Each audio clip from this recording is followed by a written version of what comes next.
Hoje eu começo uma série chamada A Economia do Reino. É muito interessante porque sempre surpreende os cristãos quando descobrem o quanto a Bíblia fala sobre o dinheiro. Na Torá, por exemplo, que são 5 livros de Moisés, nós temos 10 vezes mais leis relacionadas à honestidade nos negócios do que leis sobre os alimentos, que é uma área muito importante para o judaísmo. 10 vezes mais leis falando sobre a importância da honestidade nos negócios do que leis cerimoniais de comida, por exemplo. A Bíblia fala muito sobre dinheiro, fala muito sobre riqueza, fala muito sobre posses.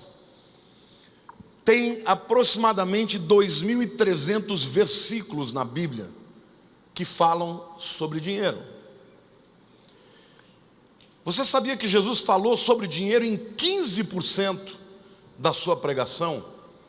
Das suas 39 parábolas, 11 tratam de dinheiro. Aliás, foi o assunto que ele mais falou. Mas por quê? Como é que Deus olha para o dinheiro? Por que Jesus falou tanto sobre esse tema? Porque o dinheiro, ele pode ser um instrumento para levar a cabo a vontade e o propósito de Deus, mas pode ser um grande empecilho.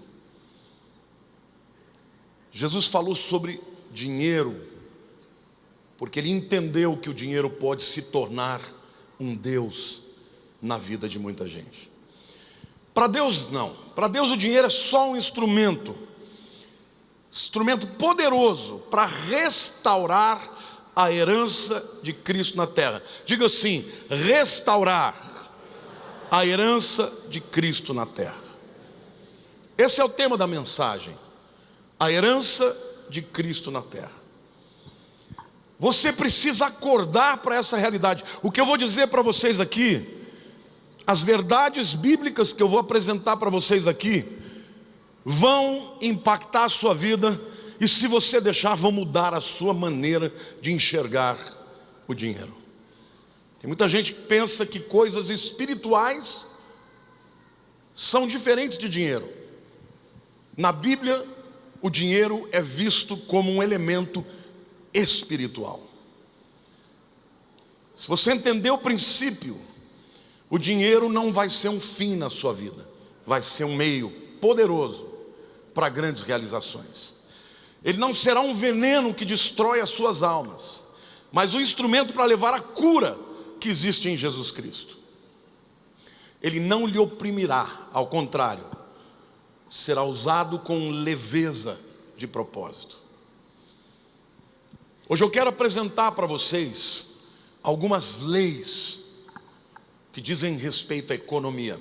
Aliás, a palavra economia, quantos aqui sabem qual é o significado desta palavra? Vem do grego oikos, se escreve oikos, mas na verdade se pronuncia iko, que é casa, e nomos ou nomia, que é lei.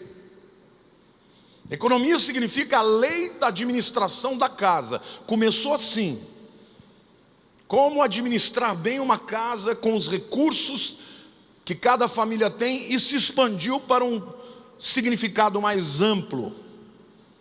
E eu quero dizer para você que isto vale não só para a economia de uma nação, mas a economia do reino de Deus também tem as suas leis.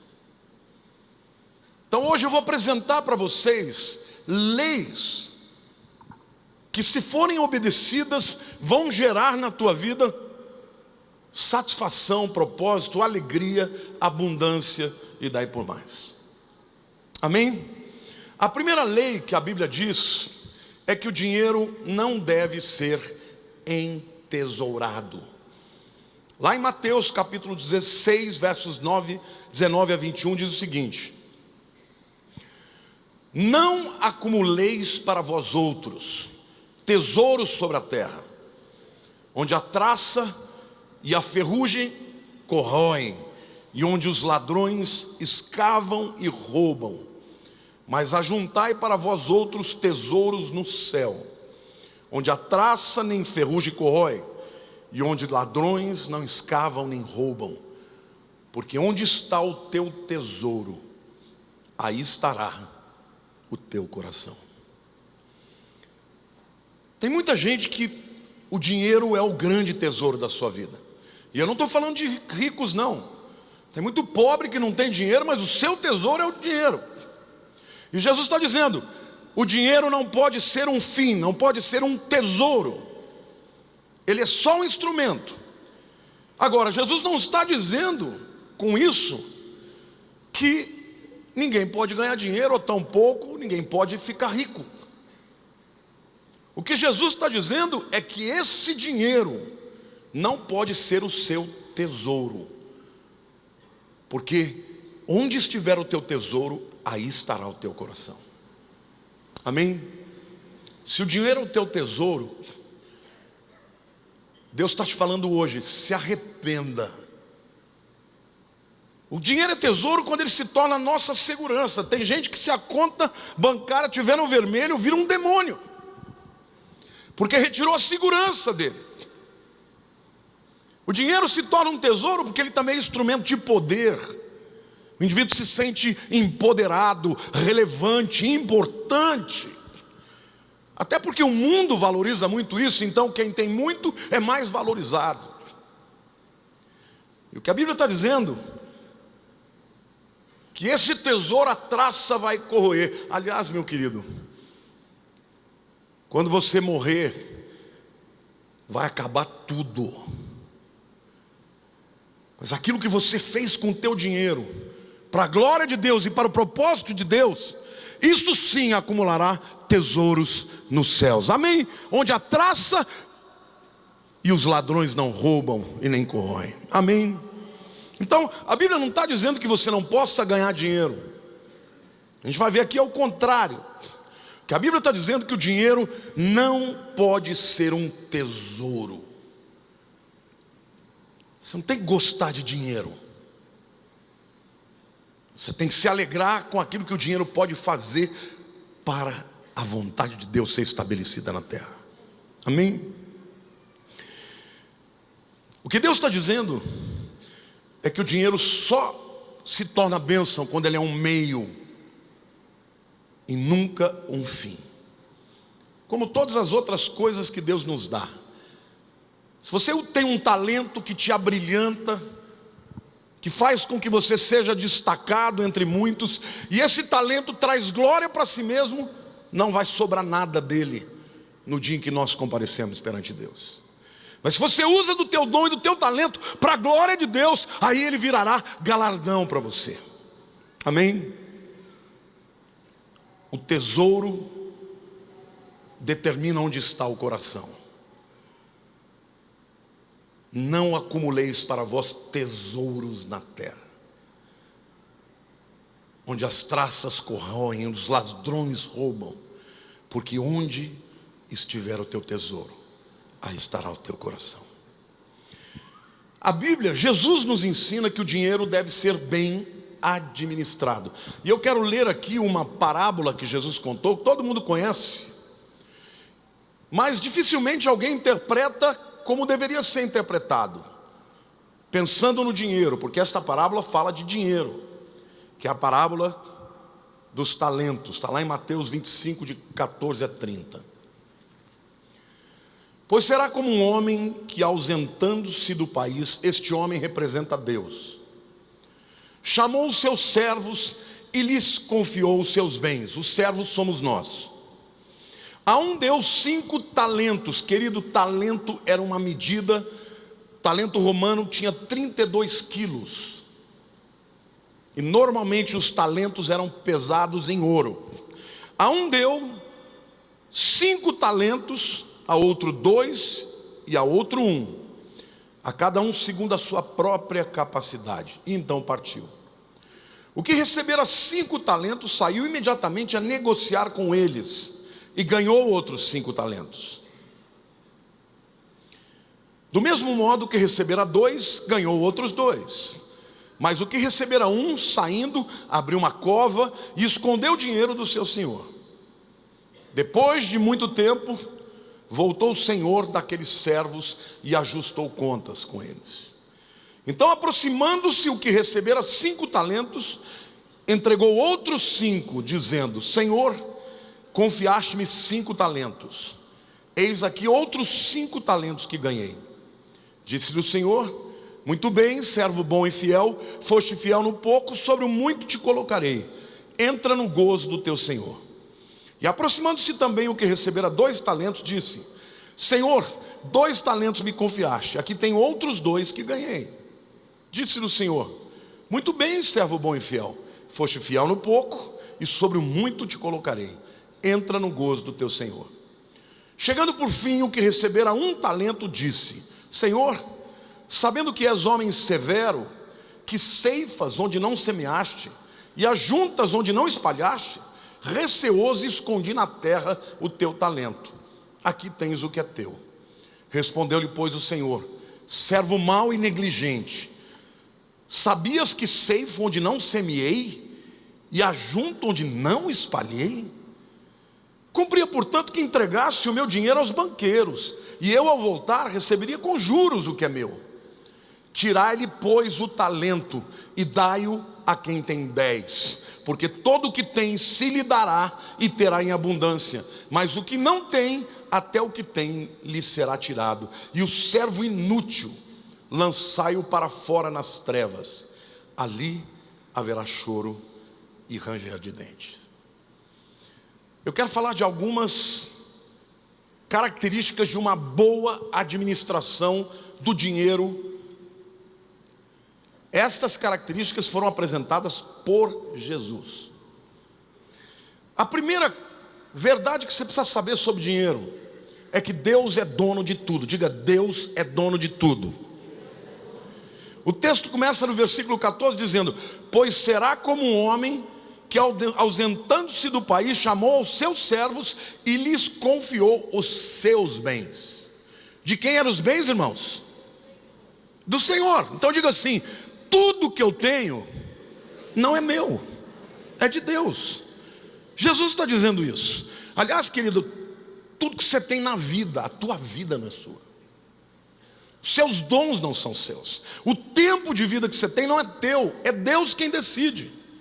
Ele é dono de tudo, inclusive do seu dinheiro.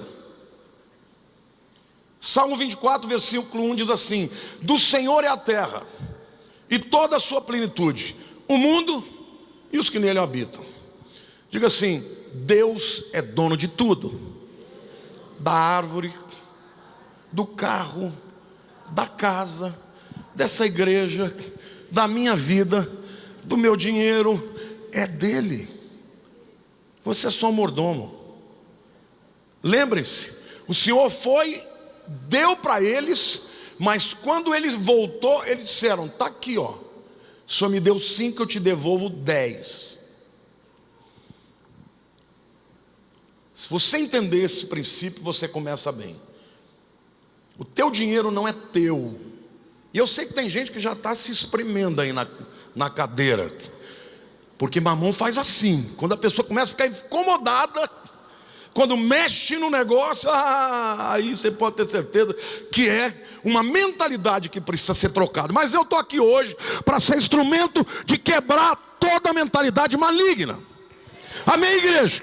Em nome de Jesus. A Bíblia diz assim: que adianta o homem ganhar o mundo inteiro e perder a sua alma?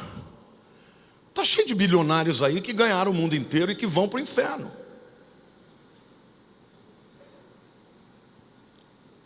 Tudo é de Deus. Saiba disso e dê propósito para a tua vida. Salmo 31, versículo 15 diz: nas tuas mãos estão os meus dias, livra-me das mãos dos meus inimigos e dos meus perseguidores. Davi está dizendo: Deus, o dia que eu vou morrer é o Senhor que decide. Querido, você não é dono nem da sua vida. E saiba de uma coisa: ou você é de Deus, ou você faz parte do reino das trevas. Na Bíblia diz que o ladrão vem para roubar, matar e destruir.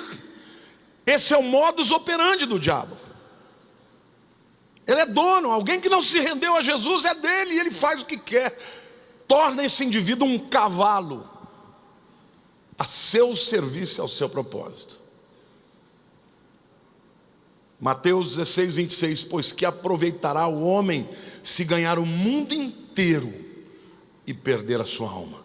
Ou que dará o homem em troca da sua alma? Não existe nada que valha mais do que a sua alma. A segunda verdade que a gente tem que entender sobre essa administração, que Deus dá a cada um segundo a sua soberania. O versículo 15 diz: a um deu 5 talentos, a outro deu 2, e a outro 1, a cada um segundo a sua própria capacidade. E então partiu. A Bíblia diz que Deus dá segundo a capacidade, mas quem é que dá a capacidade? Deus. Então, em outras palavras, Deus dá o quanto Ele quiser, para quem Ele quiser. Sim ou não? É isso que a Bíblia está dizendo. Por que um tem mais e outro tem menos? Porque Deus quis assim. É óbvio que você pode e deve trabalhar a sua capacidade para administrar tudo que você recebeu de Deus, seja dinheiro, seja dons, seja inteligência, seja qualquer capacitação que você recebeu de Deus. Mas é óbvio que uns recebem menos e outros recebem mais, porque Deus é Senhor e Ele faz o que Ele quer. Amém? A terceira lição que a gente aprende aqui é que Deus vai cobrar a nossa administração do dinheiro. No versículo 19 diz assim: depois de muito tempo voltou o Senhor daqueles servos e ajustou contas com eles. Querido, ninguém, diga ninguém, vai escapar desse ajuste de contas. E não é só ajuste de conta de dinheiro, não. No dia que você estiver no tribunal de Cristo, meu irmão, você vai dar conta de tudo que você falou, tudo que você pensou, tudo que você agiu, das suas intenções, do teu coração, dos teus desejos. Você vai dar conta. No dia que o Senhor voltar, é o dia do arrebatamento da igreja. E no dia do arrebatamento da igreja, nós que somos salvos, vamos comparecer diante do tribunal de Cristo. Esse tribunal não é para salvação, não. Só vai chegar lá salvo. Mas você vai ter que dar conta. E por isso que a Bíblia diz que Ele vai ter que enxugar lágrima, porque vai ter muita gente chorando. Eu já choro mesmo, imagine quando naquele dia vai ter que ter mais lenço para mim do que o dobro do que tem para vocês. Deus vai cobrar a administração que você faz do dinheiro que você tem. Quais os seus valores, onde você investe mais? É só para seu uso pessoal, só para a tua glória? Pouquinho, quase nada, né, para investir nos que tem menos. É engraçado, a gente gosta quando fala das pessoas que não vão entrar no reino dos céus. Ninguém cita que os avarentos não vão entrar. Só fala das prostitutas, não é? Dos pecados sexuais. A Bíblia diz que os avarentos não vão entrar, porque avarento é o indivíduo que o Deus dele não é o Senhor, é Mamon. A quarta verdade sobre a administração do dinheiro que Jesus fala é que o dinheiro deve ser consagrado a Deus. Os versos 20 a 23 nos dizem: então, aproximando-se o que recebera 5 talentos, entregou outros 5, dizendo: Senhor, confiaste-me 5 talentos, eis aqui outros 5 talentos que ganhei. O que Jesus está dizendo? Ele te deu 5, você transformou em 10, você devolve quanto para ele? Quanto, irmãos, que o texto está dizendo? 10. O que recebeu 2, devolveu quanto? 4. O que a Bíblia está dizendo? A Bíblia não está dizendo que você deve dar todo o seu dinheiro para a igreja, para a obra. Não é isso que a Bíblia está dizendo. A Bíblia, diz que você deve apresentar a Deus e falar: está aqui, 100% do que eu tenho é teu. Quanto que o senhor quer dele? Está me entendendo ou não? Às vezes é difícil para a gente, né, entender isso. A Lília, eu aprendi muito com a Lília sobre liberalidade. Eu sou uma pessoa que prosperei, mas eu não tenho muitos bens. Eu tenho minha casa própria. Um dia ela falou: se Deus pedir minha casa, eu dou. Eu falei: calma lá, a casa também é minha. Mas é isso que Ele quer que a gente faça. Nós temos que dizer para Deus: Senhor, tudo que eu tenho é teu. O que o Senhor quer que eu faça com o meu dinheiro? Isso é consagrar para Deus. Aquele que recebeu 2, entregou os 4, porque ele tinha consciência de que não era dele, era do Senhor. Mas o que Deus fala sobre isso? Veja, o texto fala assim: parabéns, servo bom e fiel, foste fiel no pouco, sobre o muito te colocarei. Olha o que Deus está falando, olha a revelação aqui. Deus está dizendo: você consagra tudo para mim, 100% do que você tem é meu, então se prepare, que isso aí que você está fazendo é muito pouco, perto do muito que eu vou te dar. Você está me entendendo, irmãos? Você está entendendo que a Bíblia é o que Jesus está falando? Ele está dizendo o seguinte: consagra tudo a mim. E não pense que você vai ficar com menos, ao contrário, porque o que eu vou fazer com você é te dar muito mais do que aquilo que você me deu. Você nunca vai conseguir me vencer no quanto eu vou retribuir a tua fidelidade. Cuidado, você que começa a progredir de vida, quando começa a achar que você é o cara. Se você entender que tudo é de Deus, para o seu propósito, e nós vamos mais para frente mostrar o propósito. Jesus promete aquele que é fiel no pouco, e às vezes o pouco é tudo que você deu, tudo que você tem. Ele fala: foi fiel nesse pouco, consagrou, porque o que eu tenho que te dar é muito mais. Então nós temos 2 consequências de consagrar o nosso dinheiro a Deus. E consagrar é santificar, é dizer: é teu, usa da maneira que tu quiseres. A primeira consequência é: sobre o muito colocarei. Diga: sobre o muito colocarei. Ou seja, Deus está prometendo que vai te dar muito mais do que você investiu na obra dele. A segunda consequência é: entra no gozo do teu Senhor. Alegria. Ao invés de você se tornar uma pessoa avarenta, medrosa, ansiosa, de não ter para o futuro, você vai ter alegria e gozo de ter um Deus que cuida e que provê e que é fiel. E eu quero te dizer que Deus é que comanda a economia do universo. Você está me entendendo? Nesta igreja aqui existem pessoas que estão arrebentando de prosperar, mesmo quando tudo está indo para o lado errado. Por quê? Porque estão entendendo esse princípio.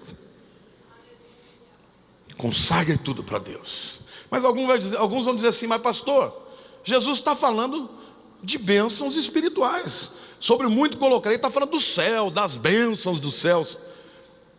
Ah, meu querido, isso daí é a mentalidade romana, do catolicismo romano, que ensinou as pessoas que o dinheiro é ruim, que virtude é ser pobre. Vejam o que Jesus falou quando ele teve uma conversa muito específica sobre dinheiro com Pedro. Antes dessa conversa veio aquele jovem rico, querendo se gabar em cima de Jesus, dizendo: bom mestre, o que é necessário para ser salvo? Jesus fala: cumpre a lei. Ah, eu já cumpro desde a minha mocidade.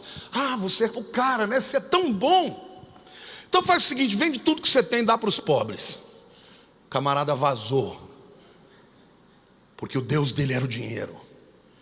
E ele quis chegar diante de Jesus e ouvir de Jesus: você merece a tua salvação. Não tem ninguém que merece a salvação aqui, meu irmão. Todo mundo aqui é salvo pela graça, amém? Então quando chegar diante de Jesus, fala: Jesus, eu sou um pecador, Se não for a tua misericórdia, a tua graça, eu vou para o inferno. Aí Jesus fala: pode vir, não precisa me dar nada, só a sua fé. Pedro viu essa conversa e veio como porta-voz dos outros discípulos. Marcos 10, de 28 a 31.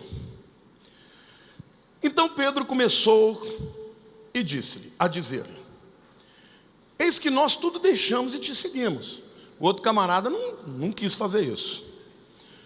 Tornou Jesus: em verdade vos digo que ninguém há que tenha deixado casa, diga casa, ou irmãs, diga irmãos ou irmãs, ou mãe, ou pai, ou filhos, diga família, ou campos, diga campos, por amor de mim e por amor do evangelho, que não receba, já no presente, diga presente, o cêntuplo de casas, irmãos, irmãs, mães, filhos e campos, com perseguições, e no mundo por vir a vida eterna.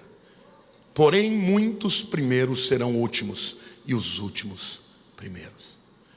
Jesus está dizendo: quando você abre mão, você consagra para mim o que você tem, eu te darei 100 vezes mais nesta terra. E veja que ele diz: se abriu mão de casa, eu vou te dar 100 vezes mais em casa. Você abriu mão de campo, eu vou te dar 100 vezes mais. Jesus está dizendo: a minha bênção não é só para o mundo espiritual, é para o mundo físico também.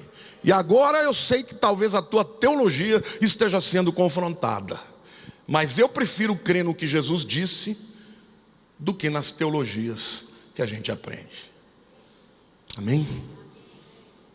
Na visão de Deus, meu querido, quando o dinheiro não é um tesouro, quando ele vai alcançar o propósito, ele flui, ele anda, ele movimenta, ele não é enterrado, ele passa pelo canal que é você, e pelo mesmo canal que sai, entra mais do que saiu. Você deu, você foi fiel no pouco, o que vem atrás é muito mais do que você deu. Quantos aqui creem nessa palavra de Jesus? Diga amém. Agora, por que Mamon não quer que você saiba disso? Porque ele controla o mundo através do dinheiro, e o mundo usa do dinheiro para propagar a ideologia satânica. Veja pelo cinema, pela televisão, onde estão o dinheiro do mundo. Milhões, bilhões passam na indústria cinematográfica, em Hollywood, só para mentiras, para feitiçaria, para engano, para prender as pessoas, para amarrá-las com prostituição e levá-las para o inferno. E aí os crentes, ao invés de dizer: Senhor, eis-me aqui, usa a minha vida, ficam com dedos: ai, eu não quero falar de dinheiro. Tem que falar em dinheiro, porque o dinheiro não pode ser um tesouro, mas deve ser um meio para que a glória de Deus seja manifesta na terra. Amém, igreja? Aplauda o Senhor, diga: eu creio que Deus vai fazer isso na minha vida. Quando o dinheiro fica na conta, meu irmão, ele não produz benefícios. Quando um dinheiro é investido num negócio, por exemplo, se você for um construtor, imediatamente você já vai abençoar alguém, porque o teu trabalho vai construir casas e pessoas vão ter o seu próprio lar. O dinheiro, ele tem que ser, no reino de Deus, algo que passa por nós, segundo o propósito de Deus, para a sua glória. Ontem nós fomos lá no terreno da Votorantim para saquear o inferno, irmãos. Eu vou mostrar para vocês aqui, o final dessa palavra é simplesmente extraordinário. É lindo, mas hoje é o dia de você ser liberto de uma mentalidade de mamon na sua vida. Segunda coisa que Jesus fala: não acumuleis para vós tesouros na terra, mas acumuleis para vós tesouros nos céus.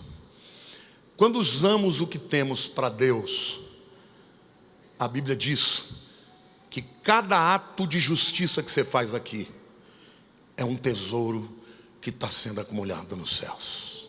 Amém? Segunda lei que eu quero apresentar a vocês hoje: o dinheiro não pode ser o Senhor. Em Mateus 6,24, Jesus está falando sobre essa questão. Ele diz: ninguém pode servir a dois senhores, porque ou há de aborrecer-se de um e amar o outro, ou se devotará a um e desprezará o outro. Não podeis servir a Deus e a... Essa tradução riquezas é mamon. Mamon é uma palavra aramaica que fala de um Deus, o Deus das riquezas. Veja que coisa interessante, Jesus está falando de senhorio, e ele fala o seguinte: tem dois reinos que estão lutando entre si, o reino de Deus e o reino de Mamon. Mamon talvez seja o maior principado do reino das trevas, o primeiro abaixo de Satanás. Isso é tão sério, irmãos. Veja o que Jesus, quando enfrenta Satanás, a última tentação de Satanás para Cristo é: se você se dobrar, se prostrar e me adorar, eu te dou todos os reinos desse mundo. Dinheiro em troca de adoração. O que o diabo quer, meu irmão? Ser adorado. Por isso, se o dinheiro se tornar o senhor da sua vida, você estará servindo a Satanás. E Jesus diz: se você adorar Satanás, você não vai agradar a Deus. E se você for adorar a Deus, você vai aborrecer Mamon. Quantos aqui querem dizer para Deus: Senhor, retira de mim qualquer ato de adoração a Mamon? Porque, meu irmão, com Deus ou é tudo ou é nada. Se Deus não puder ser o seu Senhor, Ele não vai ser o teu Salvador. A Bíblia diz: naquele dia muitos me dirão: Senhor, em teu nome profetizamos, expulsamos demônios, curamos enfermos. Eu direi: apartai-vos de mim, vós que praticais a iniquidade, eu nunca vos conheci. Quando Jesus é o teu Senhor, Mamon não tem lugar na tua vida. Amém, igreja? Saiba que Satanás vai sempre querer ser o Senhor da tua vida, dirigir os seus talentos, a sua visão, os teus propósitos, o seu dinheiro, para onde você vai, para onde você deixa de ir. Diga assim: se Deus é o nosso Senhor, o dinheiro é nosso servo. Se Mamon é o Senhor, o dinheiro é o nosso dono. Portanto, essa é uma questão 100% espiritual. Não existe nada aqui que não seja espiritual. Essa é a razão porque você percebe que quando se fala de dinheiro, você tem dois extremos. Você tem essa teologia da prosperidade, que no fundo é o seguinte: dê para a igreja para você ficar rico. O que é isso? É Mamon. Mas do outro lado, você tem aqueles que vão contra a palavra de Deus, contra dízimo, contra ofertas, porque Mamon também. Queridos, a igreja precisa entender que quando Deus é Senhor desta área da nossa vida, vai ter muito mais abundância para fazer o reino, para alcançar o propósito. E Deus diz: aquele que é fiel no mundo, sobre o muito, sobre o pouco, sobre o muito colocarei. Amém. Não deixe que Mamon seja o Senhor da sua vida. Quando o dinheiro é Senhor, as pessoas ficam avarentas, incomodadas quando se pede. As pessoas ficam ansiosas quando não têm, com medo, com insegurança. Mas quando Deus é o seu Senhor, o dinheiro serve ao propósito de Deus. E Ele promete que Ele vai aumentar os talentos. Aquilo que você colocou, Ele diz que é pouco perante aquilo que Ele vai te dar. Amém? Quando Deus é o Senhor do seu dinheiro, Ele gira, Ele sai de você para a implantação do reino. Ele é usado para ajudar os necessitados, para a obra de Deus. A terceira lei que a gente precisa aprender é que a sua confiança não pode estar no dinheiro. Vamos ser sinceros aqui. Quantos aqui estão preocupados com a questão do futuro financeiro da sua vida? Se vai ter dinheiro para comer, se vai ter dinheiro... Quantos aqui estão desempregados? Fica de pé. Quero fazer uma profecia para vocês aqui, segundo a palavra de Deus. Fica de pé. O Senhor da tua vida é quem abre portas. O diabo vai dizer para você: você não merece. Não pede não, porque você não merece. Deus não vai te dar, ó crentezinho. Mas você vai dizer: eu sou filho de Deus. Senhor, eu sou teu filho. O Senhor cuida de mim, a minha esperança, a minha confiança está em Ti. E Deus há de abrir uma porta para você. Porque a Bíblia diz que a porta que Ele abre, ninguém fecha. E a porta que Ele fecha, ninguém abre. Amém, igreja? Então eu quero declarar sobre a sua vida que Deus vai abrir uma porta, se você entregar o seu coração para Deus nessa área. Amém? Pode sentar. Eu quero ler um texto também, aquele mesmo texto que eu falo de Mamon. Mas vou ler o texto inteiro, porque você precisa entender o contexto. Ele começa falando sobre ninguém pode servir a dois senhores. Você vai aborrecer um ou agradar o outro. Aí depois ele diz assim, vamos lá, a partir do 24, né? De Mateus 6. Ninguém pode servir a dois senhores, pois há de aborrecer-se de um e amar o outro, ou se devotará a um e desprezará o outro. Não podeis servir a Deus e a Mamon. Por isso vos digo, não andeis ansiosos pela vossa vida. Diga, não andeis ansiosos pela vossa vida, quanto ao que haveis de comer ou beber, nem pelo vosso corpo, quanto ao que haveis de vestir. Não é a vida mais do que o alimento e o corpo mais do que as vestes? Observai as aves dos céus, não semeiam, não colhem, não ajuntam em celeiros, contudo vosso Pai Celeste a sustenta. Porventura não valeis vós muito mais do que as aves? Diga assim, eu valho muito mais do que as aves.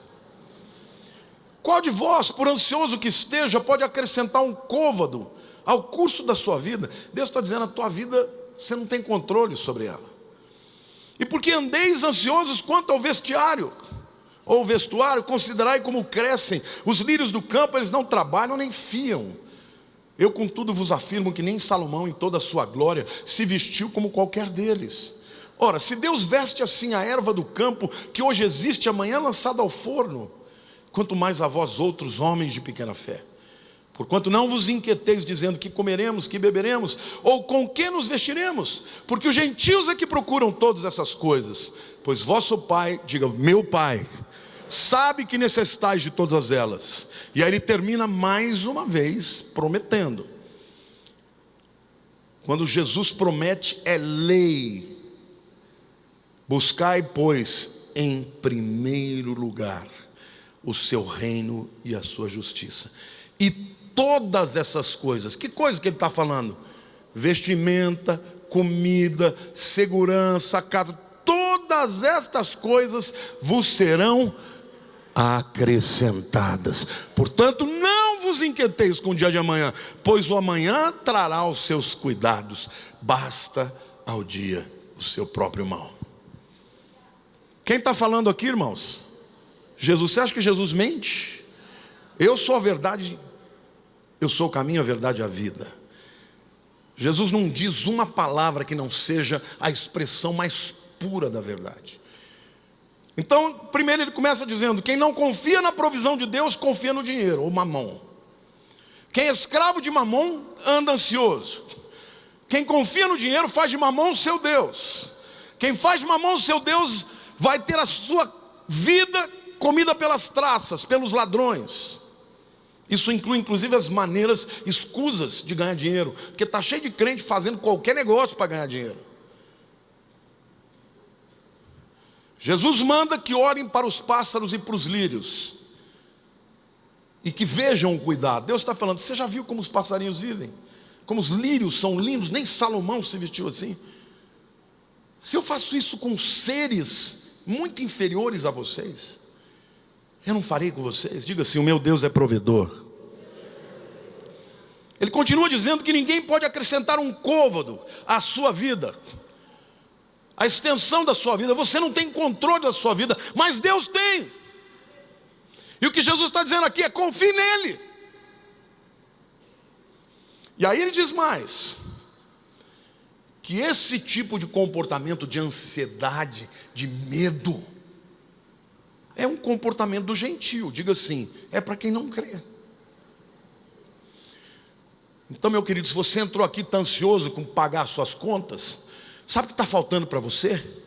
Primeiro, dobrar o teu joelho e pedir para o teu pai que ele tem para você. E segundo, parar de reclamar e sair à rua. Vai procurar emprego, que Deus vai abrir uma porta, mas não vai cair do céu. Levanta da tua cadeira e vai para fora e diz: Senhor, me abençoa, abre uma porta para mim, e Ele há de abrir. Amém, igreja? Mas confia nele, entrega o teu caminho ao Senhor, confia nele e tudo Ele fará.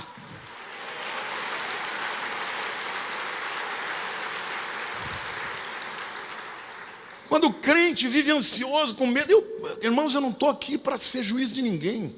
Durante anos da minha vida eu tinha medo do futuro. Eu falava para a Lília: eu tenho medo do futuro, não sei como vai ser. O dia que eu não puder mais pregar, o dia que eu não puder ser o pastor que eu sou, o que vai ser da minha vida? A gente nunca guardou nada. Até que Deus me curou, irmãos. Um dia eu estava orando na presença de Deus. Então eu quero te dizer, em nome de Jesus, quem cuida de nós é Deus. Eu aprendi que o Senhor é o meu Senhor, que a minha dependência não está no dinheiro, não está no que eu tenho, mas está no meu Deus. Ele me ama, Ele tem propósito na minha vida, Ele cuida de mim e cuida de cada um de vocês. Amém, igreja? Vejam como isso tudo é espiritual. E agora vem a parte mais gostosa da pregação. Agora eu vou começar a pregar. É o quarto ponto. O dinheiro precisa estar a serviço do propósito de Deus em Cristo. E o texto que eu vou apresentar para vocês é um dos textos mais lindos do livro de Isaías. Eu nunca tinha olhado para esse texto e percebido a profundidade dele. Nesse texto está o propósito de Deus para Jesus. Propósito este que vai ser cumprido por você. Vamos ler o texto? Isaías 49, de 6 a 8. Eu quero que você leia esse texto comigo, entendendo o que significa. Aqui é Isaías revelando uma conversa do Deus Pai com Deus Filho. Olha que coisa linda. É uma conversa do pai com o filho. E ele diz assim: sim, diz ele, o pai, pouco é seres o meu servo para restaurares as tribos de Jacó e tornares a trazer os remanescentes de Israel. Deus falando para Jesus: primeira coisa que você vai ter que fazer é restaurar a terra de Israel e trazer o meu povo de Israel de volta para mim. Mas isso é pouco. O que eu tenho para você é muito mais. Pouco é seres o meu servo para restaurares as tribos de Jacó e tornares a trazer os remanescentes de Israel. Aí vem o segundo propósito: também te dei como luz para os gentios. Diga assim, está falando de nós. Para seres a minha salvação até a extremidade da terra. Deus falando para Jesus: você não vai só trazer o povo de Israel, você vai alcançar o mundo inteiro. Você vai ser luz dos pagãos. A palavra gentios no original hebraico é pagão. Você vai ser luz dos pagãos. Até onde? Até extremidades da terra. Olha para o teu irmão do lado e diga: Jesus quer chegar até o fim do mundo. E o texto continua dizendo: assim diz o Senhor, é Yahweh aqui, o Redentor, o Santo de Israel, ao que é desprezado, ao aborrecido das nações. Quem é esse, irmãos? Diga: Jesus. Ao servo dos tiranos. Deus está dizendo: você vai ser rejeitado pelas nações. Você vai ser o servo rejeitado. Olha o que eu digo para você: os reis o verão, e os príncipes se levantarão, e eles te adorarão por amor do Senhor que é fiel e do Santo de Israel que te escolheu. Olha o que Deus está falando para Jesus: você é o meu servo, o preço que você vai pagar é tremendo, você vai ser servo, vai ser aborrecido das nações, mas eu quero te dizer que os reis e os príncipes virão a ti e te adorarão. Sabe quem são esses reis e esses príncipes? Você e eu. A Bíblia diz que nós somos sacerdócio real, povo de propriedade exclusiva, nação santa, para que anuncieis as maravilhas daquele que vos chamou das trevas para a sua maravilhosa luz. Amém? Aplauda o Senhor. É tremenda esta palavra.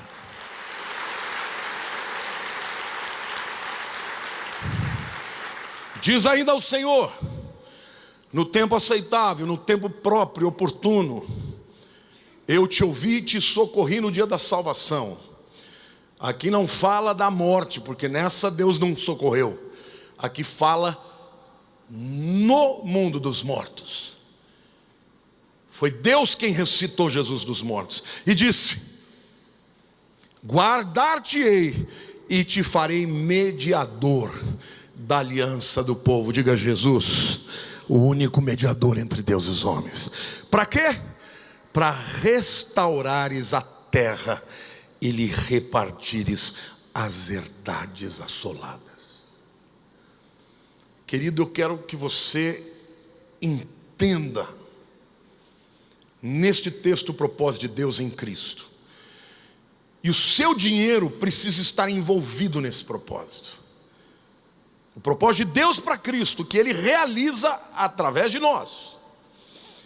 A primeira coisa que Deus fala é que Jesus, o servo, haveria de restaurar as tribos de Jacó e trazer de volta os remanescentes de Israel. Já aconteceu, a terra de Israel já está de volta na mão do povo judeu. Agora detalhe, vocês sabem quem que foi instrumento para isso? Os ingleses. A terra de Israel estava por 400 anos na mão dos turcos otomanos.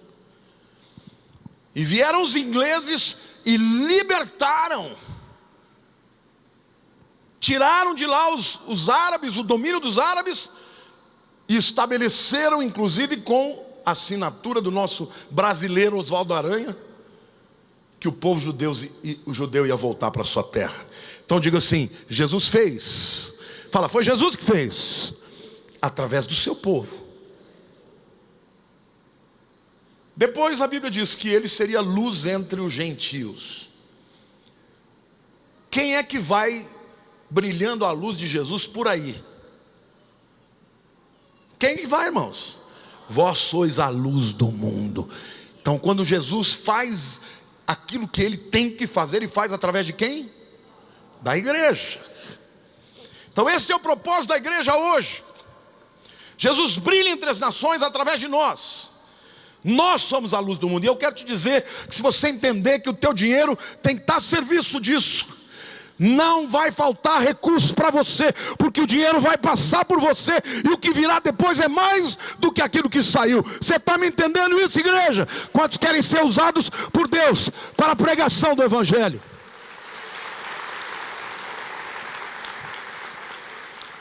Hoje nós vamos todos os anos para Israel. Por quê? Aquela terra é uma bênção. A gente tem muitas bênçãos quando a gente está lá, mas nós estamos lá principalmente como missionários.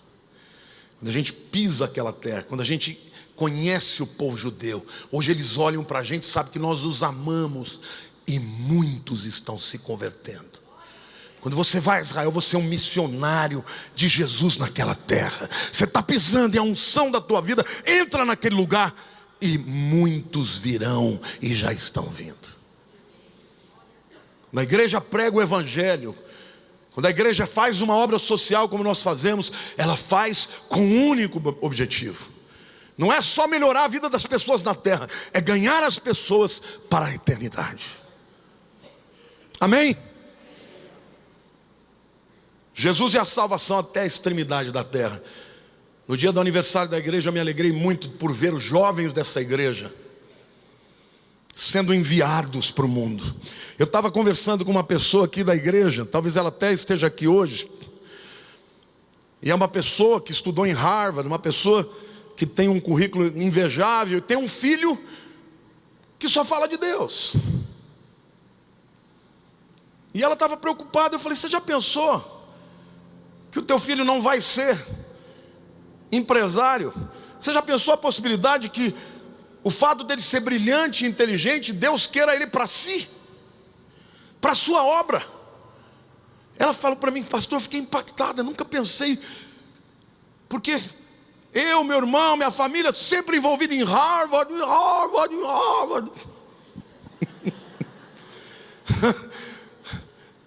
Os dois, o pai e a mãe de Harvard, e o filho vai ser pastor para pregar o evangelho entre todas as nações. Você não crê nisso, irmão? É hora que Deus está separando para si os melhores.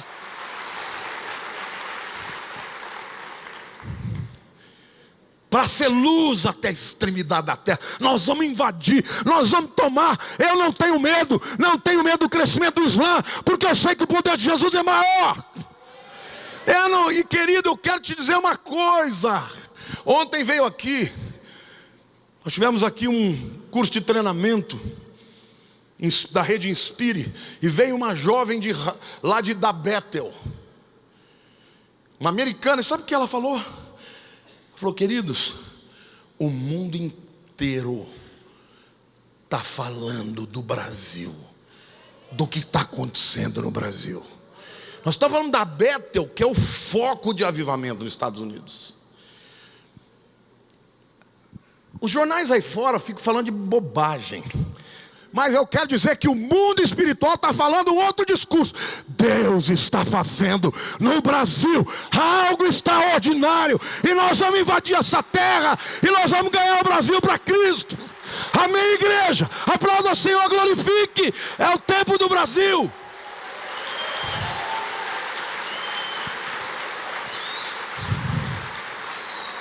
Eu não vou olhar para o Brasil pelo viés da mídia. Eu vou olhar para o Brasil pelo viés do Espírito Santo.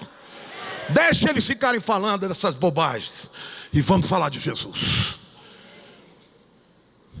Então eu me alegro quando eu vejo o jovem dizendo: eu quero ser de Jesus, eu quero ser missionário. E eu quero dizer para você, jovem, que está escolhendo essa vida, Deus não vai te deixar faltar nada, não. Deus vai prosperar a sua vida, porque aquele que está no centro da vontade de Deus, Deus promete: consagra-me a tua vida, e sobre o muito te colocarei. Reis o verão, príncipes se levantarão, porque é isso que Jesus faz. Ele tira o homem do monturo, da miséria, do vício, e faz dele um príncipe, um rei. Quantos aqui estão prontos para reinar? Quando você reina, você tem o governo de Deus na tua mão.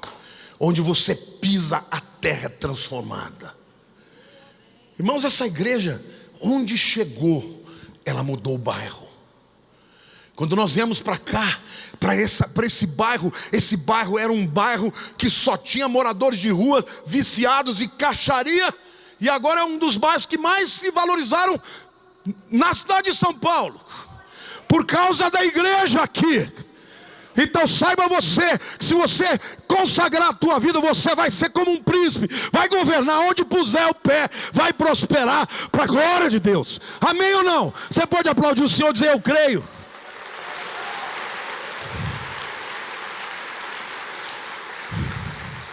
Os reis o verão, os príncipes se levantarão. Para de chorar, de lamber as feridas.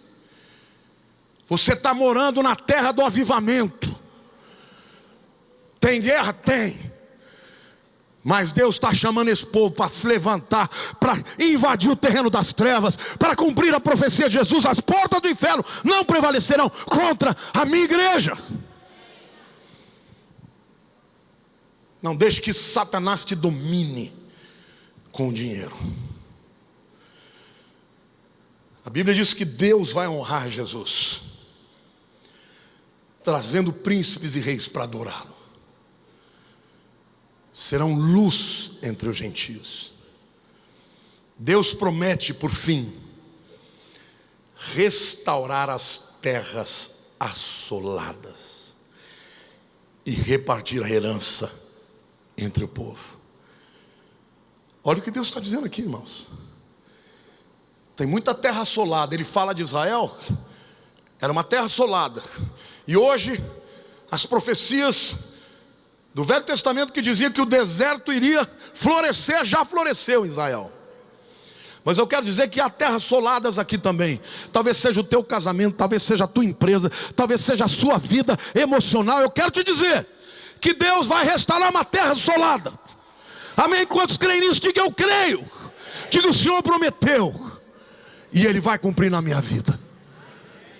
Mas isso tudo está dentro do propósito, irmãos, de restaurar para Jesus.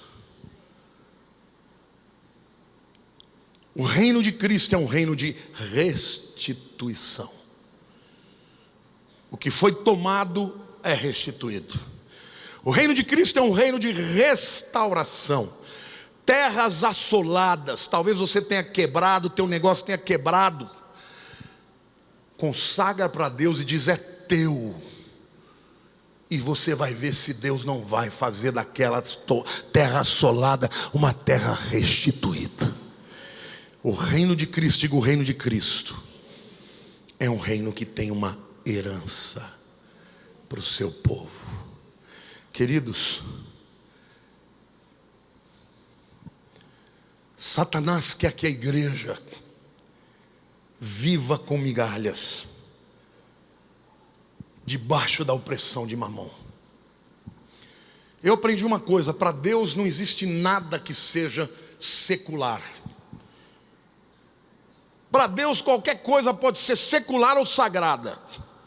Você pega um samba, nasceu dentro de terreiros, mas se uma pessoa se converte a um sambista e faz um samba para glorificar Jesus, foi consagrado, e o que era do diabo agora é de Deus. Amém ou não? Um instrumento musical, uma bateria. Eu me lembro que quando eu me converti, as igrejas não tocavam bateria, porque a bateria é do mundo. Nós consagramos a bateria para Deus, o contrabaixo, o piano, a guitarra, tudo para Deus. E agora Ele diz: eu recebo e tomo. Amém, igreja? Tudo que você consagrar a Deus é de Deus. E o que Ele consagra, Ele restaura, Ele restitui, Ele santifica. E aquilo ali deixa de ser uma terra assolada e se torna uma herança. Eu quero profetizar sobre a tua vida que a tua família será uma herança de Deus, não uma terra assolada. Pode aplaudir o Senhor. Eu quero profetizar sobre a igreja do Brasil.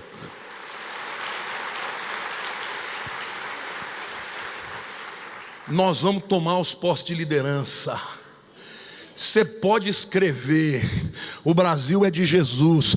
Tem um povo que ora, tem um povo que jejua. Nós vamos tomar, vai sair das mãos de Mamon e vai estar na mão de Jesus Cristo.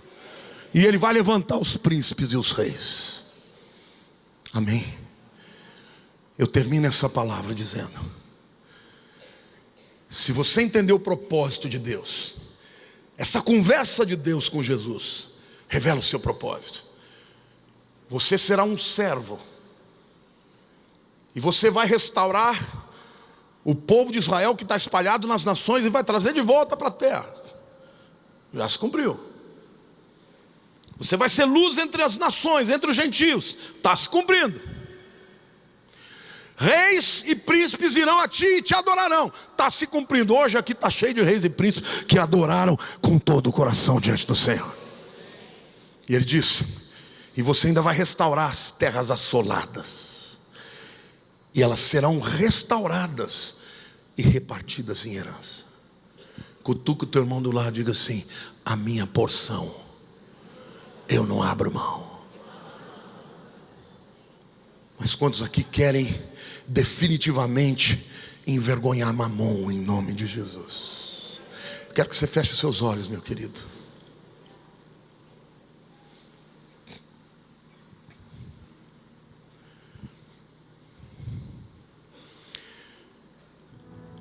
Quando eu estava preparando essa palavra, Deus me disse que Ele quer derramar muita abundância sobre a vida da igreja. Mas tem muita gente que está presa por Mamon. Se você hoje quer romper toda e qualquer amarra, seja ansiedade, seja medo, seja aquela dificuldade no coração de responder a um apelo de oferta para a obra de Deus, seja qualquer área da tua vida que você sente que Mamon está segurando, hoje nós vamos orar, mas você vai dizer para o Senhor: Pai, hoje eu entrego tudo que eu sou para Ti, para que Tu uses neste propósito. E deixa eles dizer uma coisa: não é só dinheiro que as pessoas estão retendo para o reino. Como é que Jesus vai ser conhecido se você não abrir a tua boca para pregar? Como é que Jesus vai ser conhecido se você não se dispuser a fazer parte desta proclamação? Então, se você hoje quer estar alinhado ao propósito de Deus, a Jesus, porque o propósito de Deus para Jesus, ele é realizado pela igreja.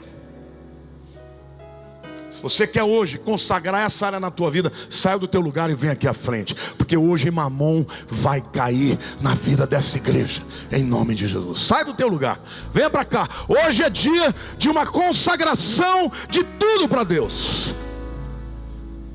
O Senhor me fala que tem vidas que estão aqui hoje,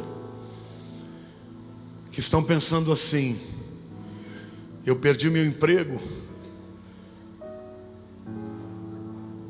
e do jeito que está a crise, a chance de eu me recolocar é muito pequena. E o Senhor está te dizendo: eu sou Senhor de todas as coisas. Sou eu quem fecha uma porta, eu abro outra. Talvez você perdeu o seu emprego porque Deus não quer que você seja mais empregado. Talvez Deus queira que você seja um empresário do reino de Deus. Talvez você tenha perdido o seu emprego para ficar mais perto de Deus. Porque muitas vezes Deus, para quebrar Mamon na nossa vida, Ele tem que permitir que haja alguma perda. Mas o Senhor está dizendo que Ele é Senhor da história, e Ele está procurando homens e mulheres que tenham paixão pelo seu reino. Meu irmão, ame mais a Jesus do que qualquer coisa. Ama mais o seu chamado. Ame mais o seu chamado de falar de Jesus. Trate as pessoas com honra, os pequeninos com honra, porque honrando a eles, você estará honrando a Jesus. Abre a tua boca, faz do teu negócio um altar. Não nos preocupe, você tem feito do seu negócio um altar para Jesus. Deus vai te levantar muito mais do que está levantando, porque é brilhando, quem vai brilhar é Jesus. Tem uma unção nesse lugar aqui de quebrar corrente, cadeia. Satanás está perdendo hoje. Hoje Mamon vai ser envergonhado em nome de Jesus. Hoje vai sair daqui. O Senhor me manda dizer que a economia do reino é sobrenatural. Ela não segue as leis naturais. Do mesmo jeito que Deus salva uma alma sobrenaturalmente, porque alguém crê. Do mesmo jeito que Deus cura uma enfermidade sobrenaturalmente, porque alguém crê. Do mesmo jeito Ele levanta do monturo Alguém do nada, numa velocidade meteórica, para que saibam de todos os povos que Ele é Deus, e que Ele é Senhor dos senhores, e é Senhor do Brasil. E eu quero profetizar sobre a nação brasileira. O Brasil não vai quebrar nunca. Sabe por quê? Porque o avivamento está neste lugar. O Brasil vai prosperar muito mais. Sabe por quê? Porque Deus escolheu o Brasil para fazer dele instrumento para a sua glória. Pare de ficar ansioso. Não perca o seu tempo. Dê a sua alma para Jesus. Teu negócio está pouca coisa para fazer. Aproveite o tempo de sobra para falar de Jesus. Porque enquanto você fala dele, ele trabalha. A palavra de Deus promete. Nunca se viu, nem na antiguidade se ouviu, nem com os ouvidos se percebeu, um Deus além de ti, que trabalha por aqueles que nele esperam. Quantos aqui creem em Deus? Quantos esperam em Deus? Ele está trabalhando pela tua vida, meu irmão. Ele está trabalhando pelo teu negócio. Você só precisa entender: o que chegou na tua mão não é para represar, é para continuar. Porque o que vem lá é maior do que o que saiu daqui. Aquele que é fiel no pouco, sobre o muito te colocarei. Isso não é só para alguns empresários aqui, não. Isso é para você. Para você que é pequenininho, que está desempregado. Para você que está olhando para o lado e que não tem jeito. O mercado está difícil. Os empregos estão rareando. Mas você é príncipe, você é rei. Deus te chamou e Ele quer te elevar. Se você entender que Mamon não pode ser o Senhor da tua vida. A economia do reino diz respeito não só ao dinheiro, ao seu talento, ao seu tempo, ao seu coração, como você administra a sua vida. O pai e o filho determinaram: ele seria servo, sofredor, morreria para trazer de volta o povo de Israel para a terra, para ser luz dos gentios através dos que se convertessem, para alcançar as terras assoladas e serem transformadas em herança. Eu quero pedir para você dar a mão para a pessoa que está do teu lado.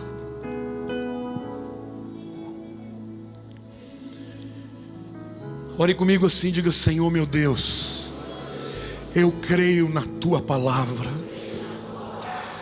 Perdão, Senhor, porque muitas vezes eu não leio a tua palavra, eu não te busco em oração. Eu tenho amado mais as coisas desse mundo do que o teu reino. Mas hoje, Senhor, eu declaro na minha vida: Mamon vai cair. Ele não tem autoridade na minha vida. Eu rompo as correntes e eu quero viver para o teu reino.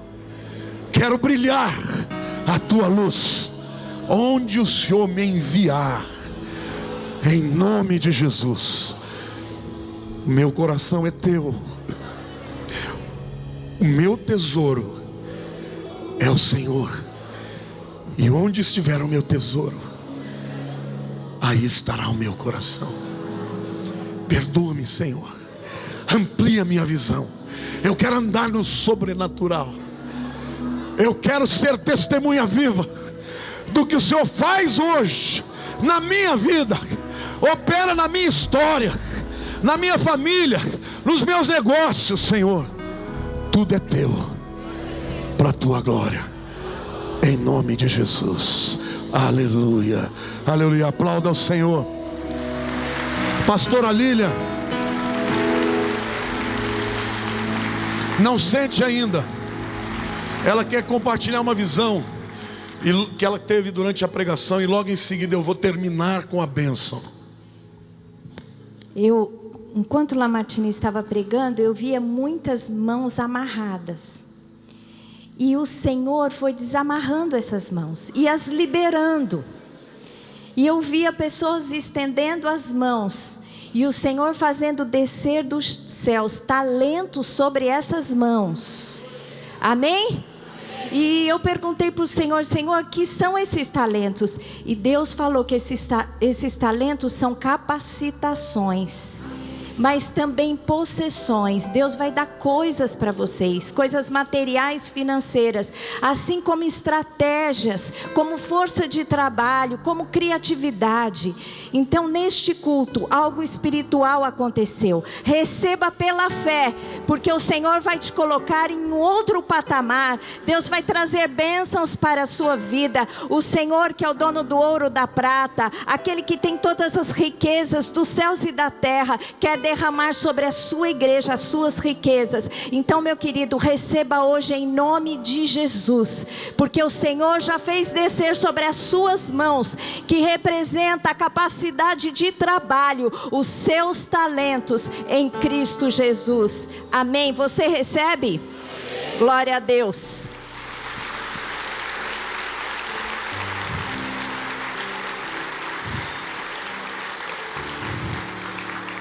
Nesse tempo no Brasil, Deus vai prosperar muito os seus filhos, porque Satanás tem usado o dinheiro do mundo para proclamar as suas mentiras. Se você consagrar o teu dom, a tua inteligência, o teu tempo, o teu dinheiro a Deus, para esse propósito, não terá limites para aquilo que Deus vai te dar. Deus dá segundo a sua soberania, mas segundo a capacidade que você tem de administrar isso, sem se corromper.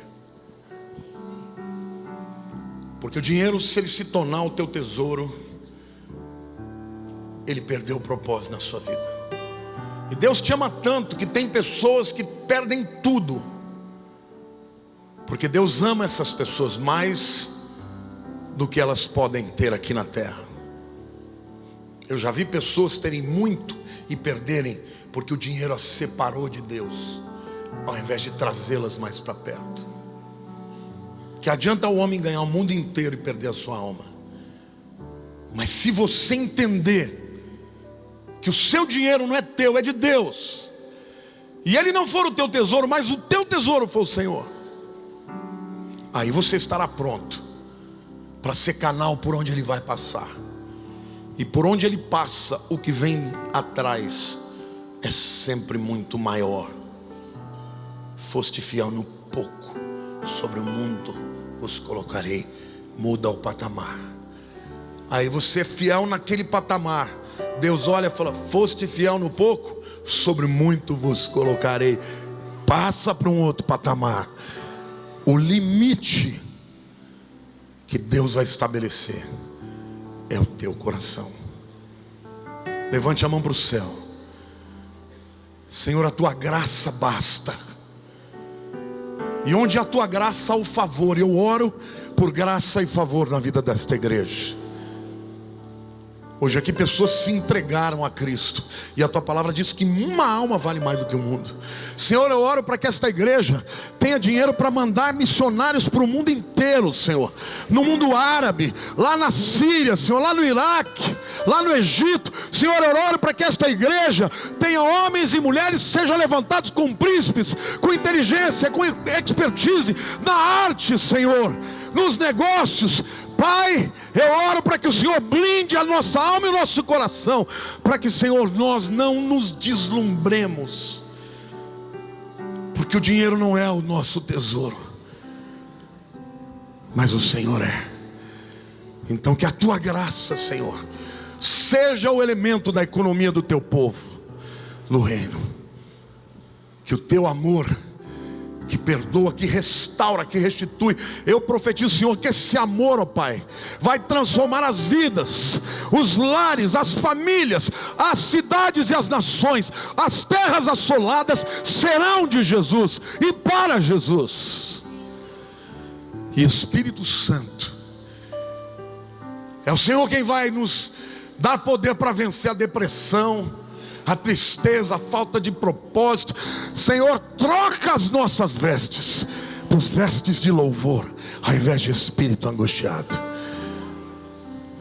Que a tua igreja sirva ao propósito do Rei e adore o Rei com seus atos e com sua vida. Amém. Quantos receberam hoje uma unção nova na sua vida? Deus te abençoe, meu querido. Vá com Deus, vá cheio do poder de Deus.